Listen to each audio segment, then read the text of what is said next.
Assalamualaikum warahmatullahi wabarakatuh. Oke, untuk video kali ini saya akan menjelaskan mengenai materi di pertemuan ke-10 ini ya. Oke, untuk materi hari ini terkait alokasi biaya itu dengan joint product dan by product atau produk bersama dan produk sampingan. Ada beberapa terminologi dasar untuk joint cost atau biaya gabungan. Biaya gabungan sendiri itu maknanya biaya dari satu proses produksi yang menghasilkan beberapa produk secara bersamaan. Jadi pada saat kita memproduksi, itu ada yang single, tapi kalau yang untuk biaya gabungan itu satu kali produksi kita menghasilkan 2 atau lebih gitu, produk. Jadi pada saat produksi dengan bahan baku yang sama itu bisa menghasilkan 2 atau lebih produk yang berbeda, tapi juga masih menjadi produk utama yang dijual dan memberi nilai jual yang utama. Sedangkan untuk istilah lain nanti kita akan sering dengar dengan istilah titik pemisahan atau split off point.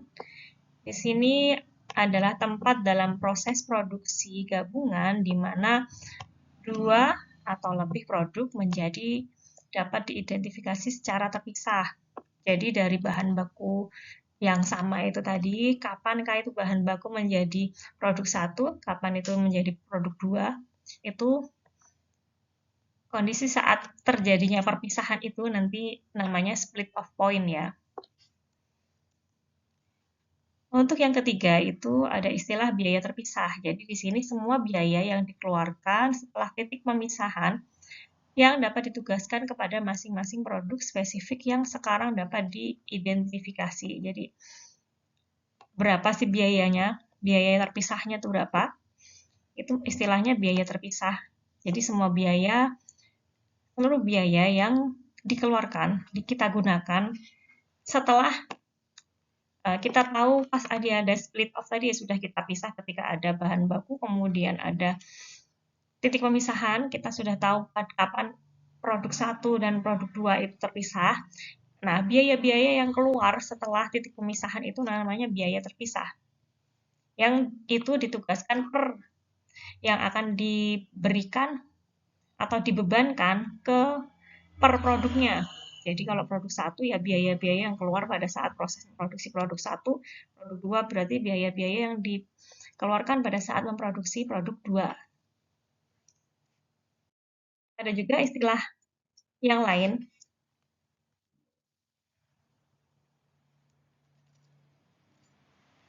Ada beberapa kategori hasil proses bersama.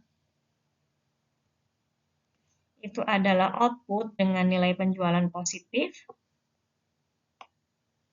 dan ada output dengan nilai penjualan 0. Jadi pada saat kita memproduksi suatu bahan baku kita produksi, itu akan menghasilkan output yang memberikan penjualan positif, ada juga yang tidak memberikan nilai jual apapun gitu ada. Kayak misalnya kita memproduksi besi, kemudian ada yang cair seperti itu kan tidak memberikan nilai penjualan apapun ya, atau nilai penjualannya 0. Jadi kategori hasil proses bersama itu ada yang memberikan nilai positif, ada juga yang 0. Kemudian ada istilah lain, ada istilah produk, di mana setiap output dengan nilai penjualan positif atau output yang memungkinkan perusahaan menghindari biaya.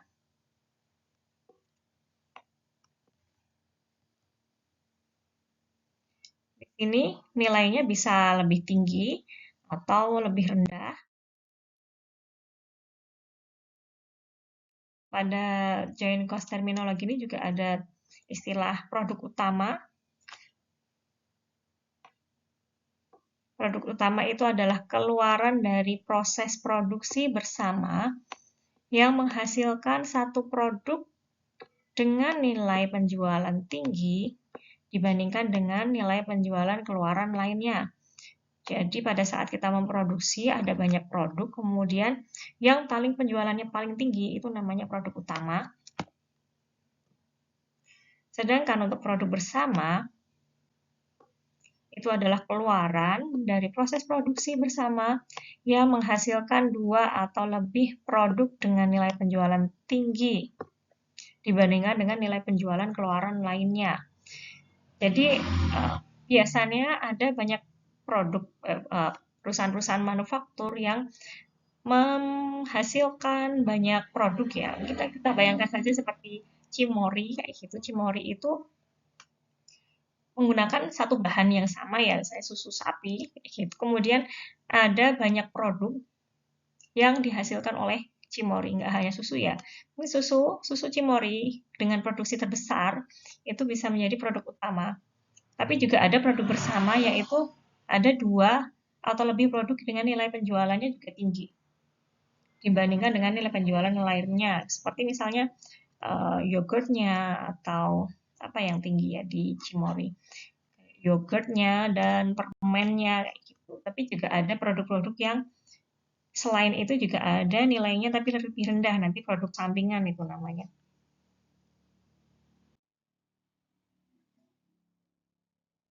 Ya, ini produk sampingan. Produk sampingan itu adalah keluaran dari proses produksi bersama yang memiliki nilai penjualan yang rendah dibandingkan dengan nilai penjualan keluaran lainnya. Ini beberapa contoh,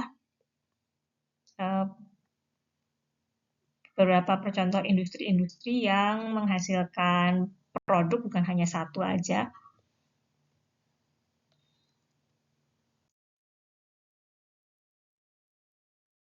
Nah, kalau kita lihat secara overview ya, tadi kan ada yang nilai jualnya 0 dan ada yang nilai jualnya positif. Misalnya kalau dalam satu pabrik, ini pabrik kan biasanya ada uap seperti ini ya. Ini yang nilai jualnya 0. Ini adalah output yang hasil nilai jualnya 0. Kemudian dari produk yang diolah di pabrik ini, dia menghasilkan produk utama yang penjualannya tinggi. Dan ada juga ini produk kedua, produk bersama yang penjualannya tinggi juga.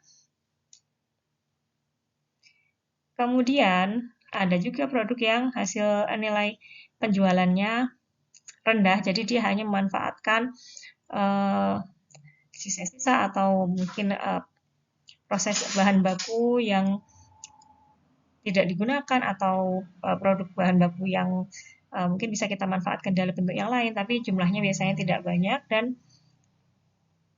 jumlah penjualannya juga tidak besar. Ini kita sebut sebagai byproduct.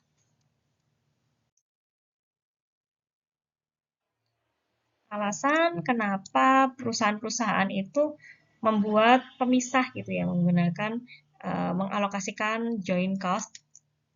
Yang pertama itu karena memang diatur ya di GAAP, atau kalau di sini ya berarti aturan pemerintah ya, regulasi dari akuntan kayak gitu, regulasi yang mengatur dan perpajakan yang meminta gitu. Kadang kan kalau misalnya produk biasanya juga banyak yang tidak melakukan, tidak perlu dipisah pun sebenarnya bisa ya, tidak perlu kita pisah untuk biayanya berapa. Tapi memang ada aturan bahwa ada regulasi yang mengatur untuk menghitung produk bersama ini, biaya untuk produk bersama. Kemudian nilai biaya dapat digunakan untuk tujuan evaluasi. Ini sebenarnya juga manfaatnya bisa kita gunakan untuk mengevaluasi ya, mana biaya yang paling banyak dikeluarkan, misalnya di produk yang bagian mana yang paling menguras biaya, itu kita bisa melihat dengan perhitungan joint cost ini. Kemudian ada juga karena kita ada kontrak berbasis biaya, kita punya rekanan, kemudian kita punya kontrak dengan basis biaya gitu. Jadi kita ada kewajiban untuk membuat laporannya. Kemudian juga ini bisa digunakan misalnya kita butuh untuk penyelesaian klaim asuransi untuk tiap produknya, untuk klaim asuransi kita butuh biaya per produk kan. Nah, ini ya diperlukan oleh regulator, pemerintah, kayak gitu mereka membutuhkan secara detail itu jumlah biaya bersamanya. Dan juga untuk litigasi. Nah, ada beberapa metode untuk mengalokasikan biaya bersama. Yang pertama itu market based atau berdasarkan pasar ya. Di sini kita mengalokasikan menggunakan data yang diperoleh dari pasar. Jadi data kita gunakan berdasarkan nilai pasar. Ada tiga metode untuk market based. Itu yang pertama sales value at split off. Jadi nilai penjualan pada biaya pemisah gitu. Kemudian net realizable value atau NRV. Kemudian constant gross margin percentage NRV. Ini ada kaitannya dengan NRV ya. Jadi untuk yang ketiga itu setelah kita hitung NRV ada lanjutannya constant gross margin percentage. Nah, selain itu, selain menggunakan marketplace berdasarkan nilai pasar, data pasar, kita juga bisa menggunakan physical measures. Jadi kita hitung secara fisik ya, kita nilai fisiknya berapa secara fisik. Kita lihat di persediaan gitu, berapa. Ini alokasikan menggunakan atribut nyata dari produk seperti ton, galon, barel. Jadi ada berapa hasil galonnya, berapa pieces kayak gitu. Kita satu persatu coba bagaimana kalau kita menggunakan self value at split off method. Jadi nilai penjualan pada split off. Di sini metode ini cocok untuk digunakan bagi yang hasil output produk bersamanya itu bisa langsung sekali dihasilkan langsung bisa dijual. Jadi untuk sales value ini cocoknya untuk yang produk-produk seperti itu. Habis kita pisah gitu dari bahan baku, kemudian itu menghasilkan 2 produk atau 3 atau lebih kayak gitu dari produk-produk yang sudah kita hasilkan itu bisa langsung dijual. Itu cocok jika kita menggunakan metode sales value at split off. Di sini kita menggunakan nilai penjualan dari seluruh produksi periode akuntansi untuk menghitung persentase alokasi. Jadi kita harus tahu dulu nilai penjualannya keseluruhan ya. Lalu, nah di sini kita tidak memperhitungkan terkait persediaannya. Contohnya ini soalnya. Di sini ada biaya bersama, totalnya adalah biaya untuk 110 galon susu mentah dan processing to split off point, dan ini diproses untuk split off point dengan total biayanya adalah $400.000. Jadi ada 110.000 galon dengan total biaya $400.000. Nah, dari raw milks ini menghasilkan 2 produk, yaitu cream dan liquid skim. Produk pertama, cream, dan produk kedua itu liquid skim. Jadi ini termasuk joint cost ya, joint product ya, ada 2 produk bersama. Di sini untuk datanya tidak menggunakan nilai persediaan, tidak ada perhitungan persediaannya juga, jadi di sini persediaannya 0. Kemudian pada saat produksi, untuk yang produk krim itu menghasilkan 25.000 krim, sedangkan untuk yang liquid skim itu 75.000. Dari total produksi, ini penjualannya untuk krim itu ada 20.000 dan liquid skim itu 30.000. Dengan pada saat persediaan akhir nilainya sekian. Dan ada selling price-nya untuk data terkait harga per galon. Sekian. Nah, di sini kita lihat overview dulu, kita ilustrasikan. Jadi kalau tadi untuk total join cost-nya, tadi nilai biayanya kan menghabiskan $400.000. Yang kita proses tadi dari 110.000 raw milk, ini dengan jumlah biayanya $400.000. Kita proses, dan di sini kita lihat di split of point. Produk ini ketika diproduksi, kemudian habis itu kita cari titik split of point. Di titik split of point ini, setelah diproduksi, kita ketahui bahwa untuk yang krim itu ada 25.000 galon, dan yang liquid skim itu 75.000 galon hasil produksinya ya.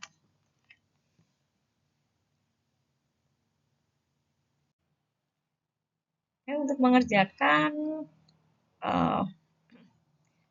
soal tadi, kita bisa membuat dua panel ya. Untuk panel yang pertama, itu kita mengalokasikan biaya bersama menggunakan nilai penjualan pada split of method. Di sini, ketika menggunakan metode split of method ini, kita tuliskan dulu berapakah sales value-nya. Sales value-nya, nilai penjualannya tadi kan untuk produk krim itu produksinya kan 25.000. Dengan harganya tadi setiap galonnya $8. Jadi 25 dikali 8, nilainya 200.000. Kemudian untuk yang liquid skim tadi jumlah produksinya 75.000 dikalikan dengan 4. Tadi harga per produknya itu $4. 75 dikali 4, itu hasilnya 300. Untuk totalnya berarti kita tambahkan. Jadi secara total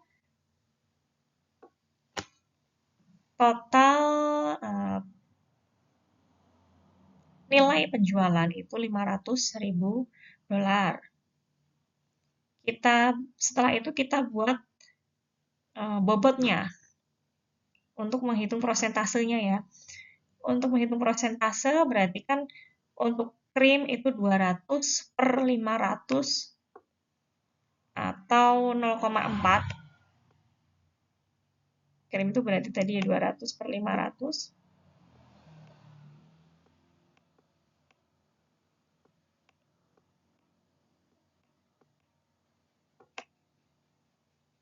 Sedangkan untuk yang liquid itu tadi 300 per 500. Didapatkan nilai 60 ya. 60%. 0,6. Kemudian setelah kita buat prosentasenya, kita hitung alokasi biaya bersamanya. Kan tadi biaya totalnya itu 400 ya. Total biaya produksi kan tadi 400. Dari 400 itu, untuk krim kan 0,4-nya, berarti 40%-nya ya. 40% dari 400 nilainya adalah 160.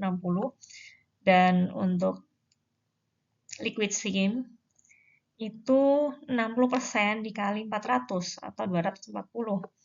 Hasilnya 400 tadi ya. Total biaya yang keluar itu 400, sedangkan untuk nilai penjualannya 500. Kemudian kita hitung untuk joint production cost. Jadi biaya produksi bersamanya di setiap galon. Jadi tadi nilainya 160, karena galonnya tadi untuk yang krim itu 25.000, berarti 160 dibagi 25.000 galon. Hasilnya setiap produk itu biaya produksi bersamanya tuh 6,4, sedangkan untuk liquid skim itu 3,2. Dari 240 dibagi dengan 75 tadi ya. 75 ini. Setelah kita hitung alokasinya, kita hitung di panel B itu produk line income statement. Jadi garis produk pada laporan laba rugi ya, jika kita menggunakan metode split off ini. Untuk laporan laba rugi kan tentu yang pertama itu pendapatannya berapa. Pendapatannya itu tadi kan yang terjual untuk krim 20.000 galon, harga per galonnya itu 8, jadi nilainya 160. Sedangkan untuk yang liquid skim itu 30 galon, 30.000 galon, 1 galonnya $4. Kita kalikan hasilnya berarti untuk penjualan liquid skim itu didapatkan $120.000. Hasilnya adalah $280.000. Untuk HPP-nya,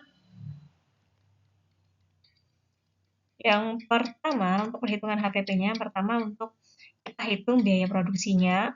Biaya produksi kan tadi untuk krim itu untuk pembebanan biayanya itu 0,4 atau 40%. 40% kali 400 dan didapatkan $160.000, sedangkan untuk yang liquid skim 0,6 kali 400 hasilnya 240, hasil tetap totalnya 400. Kemudian kita kurangi dengan persediaan akhir. Tadi ada persediaan akhir untuk yang krim itu kan tadi 5.000 galon ya berdasarkan soal di awal. Ini untuk persediaan akhir kita menggunakan nilai biaya bersama ya.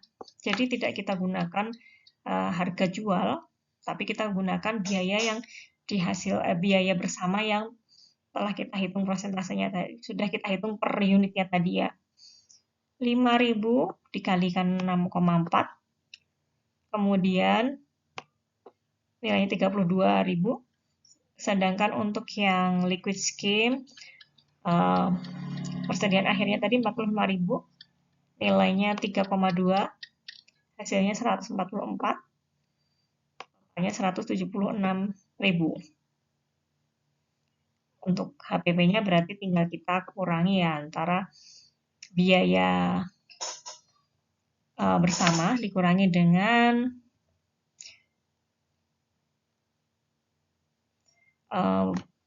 persediaan akhir. Didapatkan nilainya 224.000. Dengan yang krim 128 dan yang liquid skim 96. Setelah itu kita bisa menghitung nilai gross margin-nya, laba bersihnya. Laba bersihnya berarti nilai total dari krim, total dari liquid skim, total dari keseluruhan ya, kita kurangi dengan HPP. Jadi 160 dikurangi 128. Sini. 160 kurangi 128.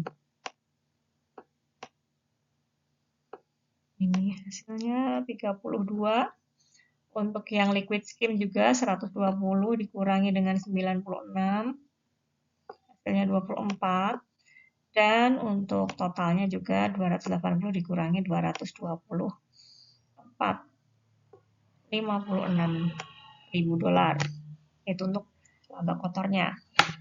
Untuk menghitung persentase laba kotornya,